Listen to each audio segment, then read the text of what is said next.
Hello and welcome to Farm Connections. I'm Dan Hoffman. Today we are at Squash Blossom Farms to talk with Susan Waftel about her mission to celebrate art, music, and community while maintaining the land and being the best farmer she can be. Thiesse brings us the ag forecast, cluing us in on where farm rates are trending, and JoAnn Lower shares a personal story reminding us of the importance of being a good neighbor. All here today on Farm Connections.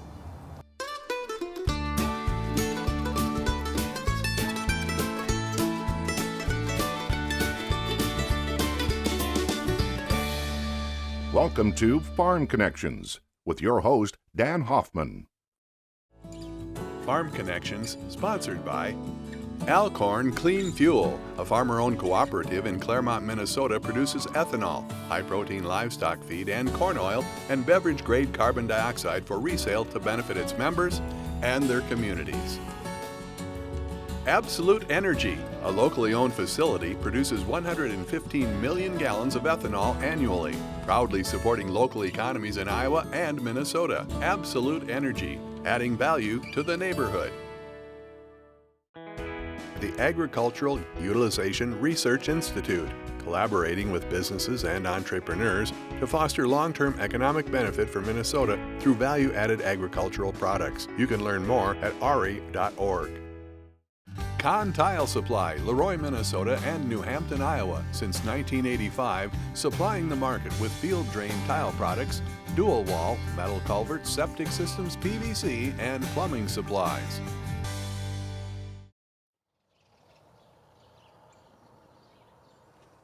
We're at Squash Blossom Farm near Orinoco, Minnesota with Susan Waftel. Susan, thanks for having us. Thanks for coming out here, Dan. Well, this is absolutely beautiful. Green grass, luscious flowers, animals. Why do you do this other than all the obvious things? It's my dream come true farm. I've wanted to do since I was a little kid. So you mentioned something about being 5. What happened at age 5? Oh, when I was little, when I was even younger than 5, I would go to my grandparents' farm in southwest Minnesota every summer for a couple weeks, give my parents a break from the kids, I guess. And I loved it so much, and I always wanted to have a farm my whole life. I think that's where the roots came from. And my other grandma was a big gardener, and I'd help her in her garden. So, I don't know, I guess it goes back to my childhood. What was special about that farm? Well, it was an old-fashioned kind of farm that had, chickens and a cow and a big tree with a swing that my grandpa built for me. And I just loved it. Snakes in the grass and fireflies.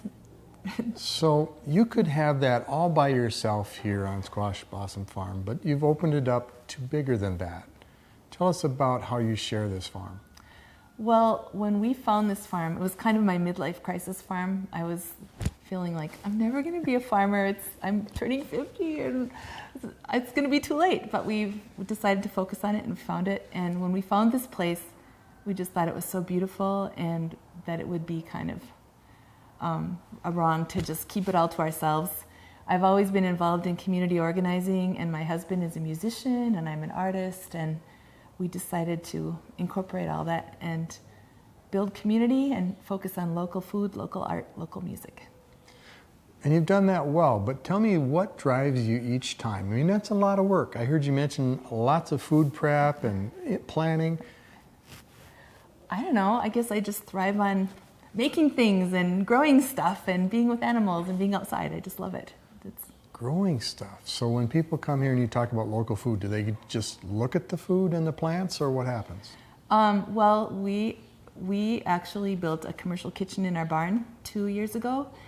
We had been doing baking for the farmers market, and we had kind of expanded into doing potluck pizza. We built our own clay pizza oven and would have people bringing toppings, and we would make the crust and the sauce. And it was kind of a test run for whether we should actually invest in this commercial kitchen. So now we have the kitchen. We do a lot of baking and dinners on the farm with ingredients from our own farm. And we have a CSA, vegetables, eggs, and bread, if people want a bread share.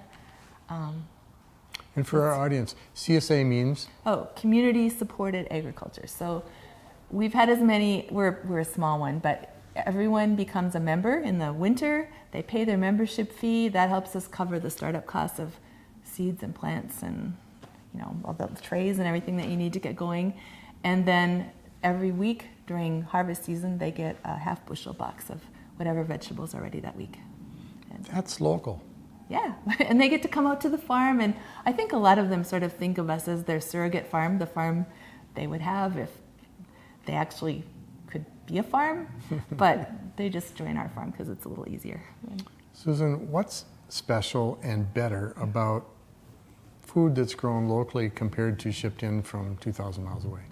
Well, if you know your farmer, you know exactly how they grew it. You can even help out sometimes with some weeding.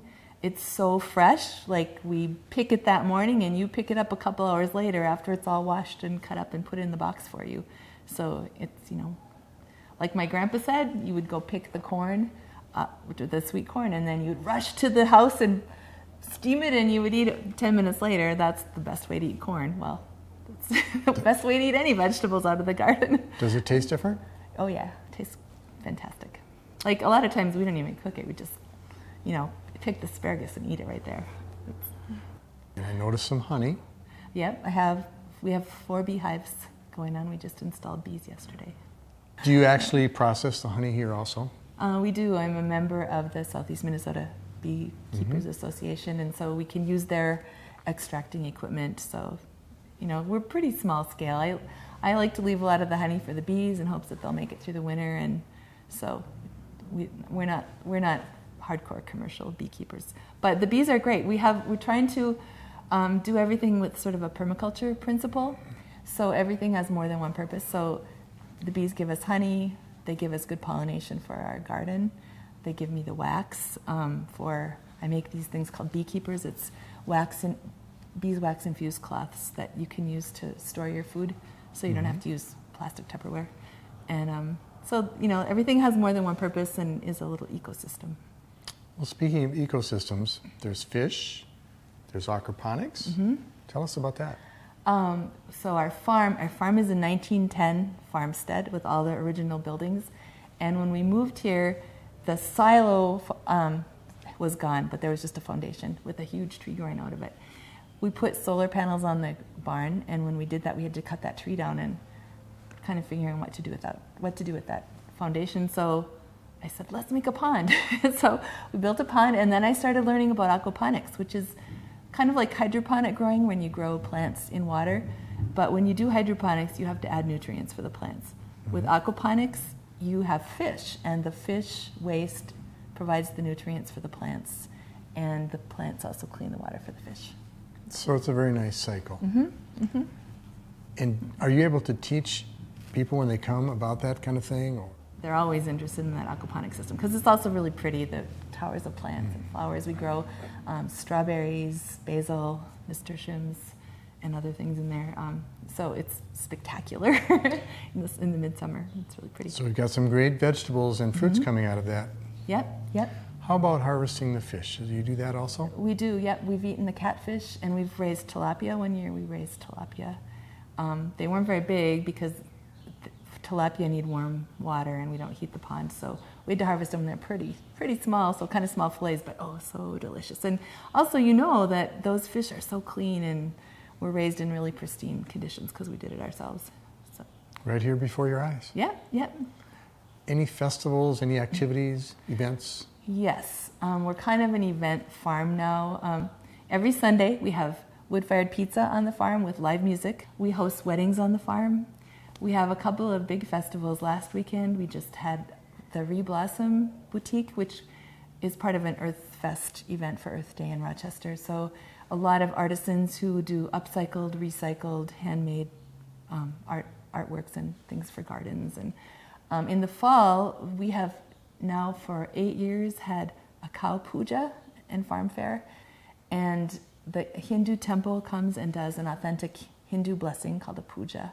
And it's sort of, I call it an agricultural, multicultural, cultural festival because we have artists and music and food and, the Hindu temple. And we've had gypsy dancers, and it's really very much fun. Isn't that festival around the cows kind of to celebrate the cows moving in and out of pastures? In the Hindu tradition, it's just actually not even a blessing of the cows. It's a thanking of the cows for blessing us. The cows give us so much. They mow the grass, they give us manure, they give us milk, they give, well, in the Hindu tradition they don't give them beef, but here we get beef, and plus my cows are really my friends, so they give me a lot. Do you involve other people in the community other than just you and your husband? Yes, we host a lot of classes here. Like next weekend we'll be doing a willow and twig furniture building class.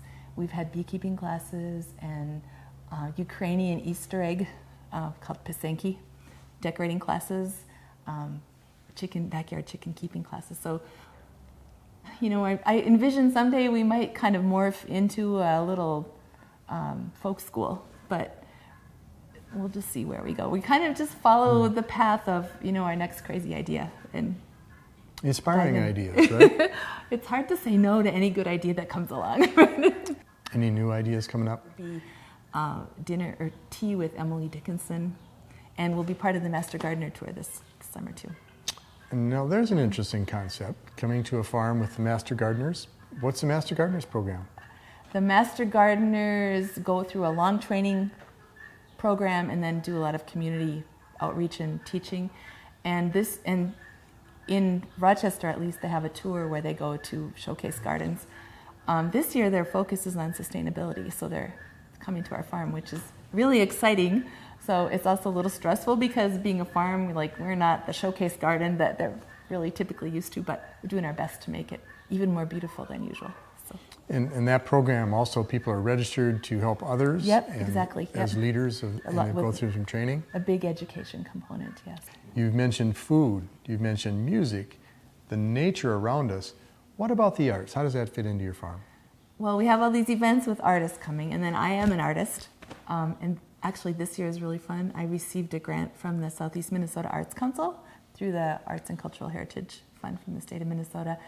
And I will be doing 4 sculptures for a sculpture garden that will be down in the woods area of our pond. And if you go down there now, you'll see this huge, awesome bison sculpture that was from a bison farm that the farmer just retired and sold his herd and his farm. And that bison got to come to our farm and be the first big sculpture. But I'll be working on that all summer. And we'll have a big opening in August with the sculpture garden.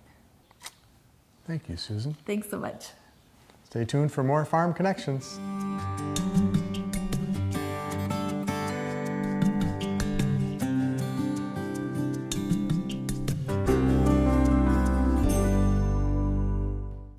In late April, former Georgia Governor Sonny Perdue was approved by the U.S. Senate as the 31st U.S. Secretary of Agriculture. Sonny Perdue has a very strong agricultural background and has received strong support from a wide range of farm groups and commodity organizations.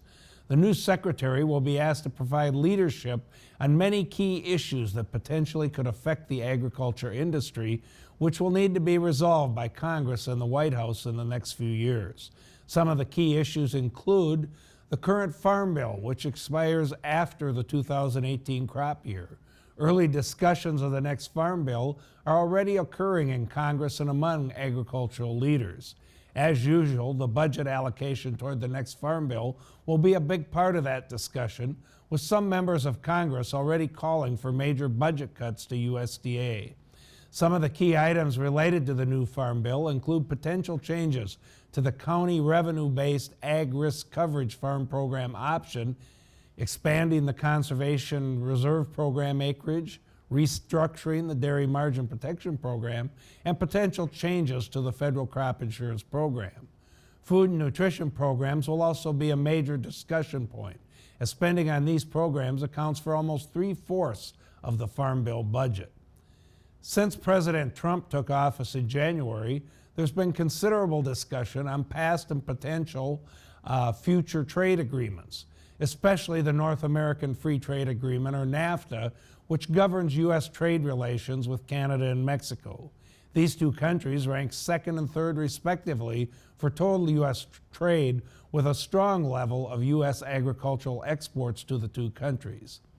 Rising healthcare costs are a major concern for farm families across rural America. Some families have seen their health insurance premiums rise 50 to 100% in the past couple of years, which has added to the financial challenges currently facing many farm families. Loss of health insurance providers and access to medical care has also been an increasing concern in many rural areas. Low profitability in both crop and livestock production in the past few years has increased the financial stress for farm families in many areas of the U.S., including here in the upper Midwest. Many ag experts expect this trend to continue through 2017 and 2018, which raises the question whether the current federal safety net programs are adequate to protect farm operators from financial collapse during these downturn periods. Sonny Perdue will now play a key role in working with the leadership of key congressional committees on these important agricultural and rural issues, as well as many other issues. He will also be expected to serve as an advocate for farm families and rural America in President Trump's cabinet. That's all for today. We'll be back next time.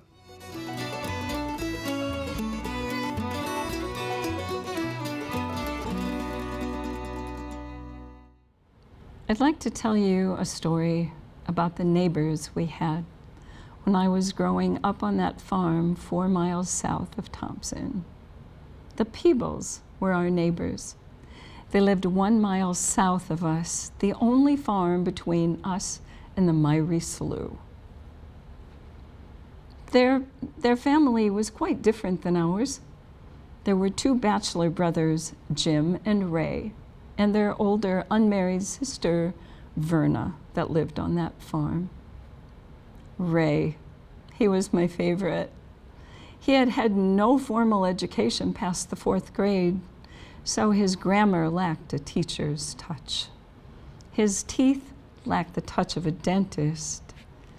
And for someone who cut the fat off around his meat and saved it for dessert, he sure was skinny. But he was a wonderful, kind, hardworking man. His younger brother, Jim, made most of the farming decisions. He was quite handsome and so nice. And their older sister, Verna, took care of them all. They came to visit us that first day we moved on to our farm, and it didn't take long before we began to think of them as family. Now, my mom and dad took us camping, my brothers and I, every single summer. For 2 weeks, we went out west. Now, most farmers can't go on vacation for 2 weeks. They can't leave their farm for 2 weeks at a time. But we could, because the Peebles were our neighbors. They came every morning and every night to milk the Holsteins, to take care of the chickens, the pigs, my sheep, and our dog Laddie. They were wonderful. Dad never paid them for doing this. He simply helped them with the harvest or to fix their broken down machinery. There was never money exchanged between our families, just neighborliness. Now, it was one summer day that Jim went to Crystal Lake to court his girlfriend Helen that Ray came to our farm to do the chores all by himself. He finished everything and then took a little stroll out into the pasture, only to attract the attention of our Holstein bull. The bull began pawing at the ground, and Ray knew that his only chance for survival was to run for that barbed wire fence. He rolled under the bottom wire just as the bull gored him in the side with his horn. We returned home from vacation, and we felt terrible to see Ray all wrapped in white bandages. Dad said, "Ray, I'll pay for all of your doctor bills. I'm so sorry this happened." Ray said, "It's okay, Floyd. Doctor didn't charge much. Besides, I shouldn't have been out in the field with your bull in the first place." We never thought of suing each other. We were neighbors. It was one day that fall that Dad asked if I would like to go to Peebles on the John Deere B. You bet. I got on to drive the tractor, of course, as Dad had a good hold on that steering wheel. As we got there, I jumped off the tractor and ran into the kitchen because I could smell some of Verna's oatmeal raisin cookies coming out of the oven. But Dad stayed outside to talk with Jim, who had a worried look on his face. "Floyd," he said, "I think I have a problem. I want to ask Helen to marry me, but I'm afraid she isn't going to want to leave the city and come out to this old farmhouse to live with all of us. What do I do?" Dad thought for a moment and said, "Well, I don't know a lot about women, but I do know one thing. Every woman needs to be the queen of her own kitchen. So how about if we change the upstairs of your house into living quarters for you and Helen?" Great idea. Took a while, but when the project was finished, Jim put on his church brown suit and drove in his old rattly Ford pickup to Crystal Lake, where he and Helen were married at the Justice of the Peace. But when he brought her home to the farm, the peace ended. Helen didn't like living there with all those other people in the house, and Verna felt like Helen was encroaching upon her territory. Oh, the silent feud went on for a couple of years, until one day a miracle happened. Helen gave birth to a beautiful baby boy. And the day that she and Jim brought that beautiful little baby home from the Irish hospital in Forest City, things changed. Verna held her beautiful new nephew in her arms. She looked at Jim and Helen and said, "Why don't you have supper with Ray and me in the big kitchen down here tonight at our big table? How about if you come down every night and have supper with us? After all, we're neighbors." Every year now, at least once, I drive to Forest City. I find the Bancroft Road and then that little gravel road around the Myrie Slough. I drive 1 mile north and stop the car.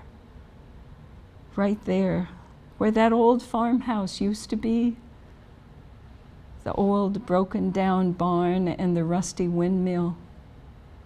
No sign of them anymore. The Peebles are gone too. I miss them. I sure wish you had known them. They were wonderful neighbors.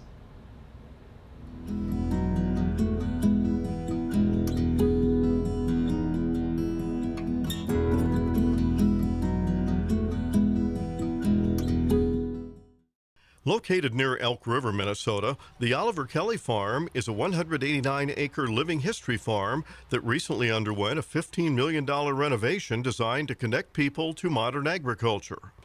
Oliver Kelley began farming on the banks of the Mississippi in 1850. A native of Boston, Kelley had limited success as a farmer, but did found several ag organizations, including the Grange. The Minnesota Historical Society has owned and operated the Oliver Kelley Farm since 1961. They recognized the need to modernize the facility to better engage people who no longer had ag connections of their own. Several farm organizations, including the Minnesota Corn Growers, helped support the renovated facilities that were dedicated in early May. Outreach with the public is one of our primary considerations with our strategic plan. We felt this was going to be a good investment because the location is so close to the Twin Cities area, so that they'll be able to take advantage of it, and we really want them to get the story of what the farm is like. The outdoor facilities include the historic farm site, but now include an animal display barn where visitors can interact with animals commonly raised in Minnesota. There's an outdoor exhibit trail that includes 8 acres of land planted to crops commonly grown in the state. There's also a learning kitchen to help strengthen the connection between the crops that are grown and the food people eat. Certainly we want to honor our history, and it's good to give that perspective of where we've been, but I think the consumer still has that vision of that's what farming looks like today, and we know that there's so much technology now in farming, and it really makes us much more efficient in how we do things. So from the board standpoint, that was critical that we give the picture of today and the future. The farm draws in about 30,000 visitors each year. About half of those guests are school kids. This is Lynn Ketelsen reporting.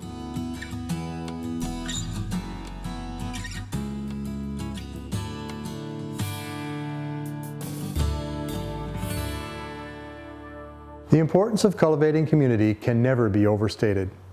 Whether it's through outreach, supporting the arts, or giving them a place to flourish, or sharing a story about living in harmony with our neighbors. In the end, it's all about the relationships we form and the connections we maintain. Thanks for joining us today on Farm Connections.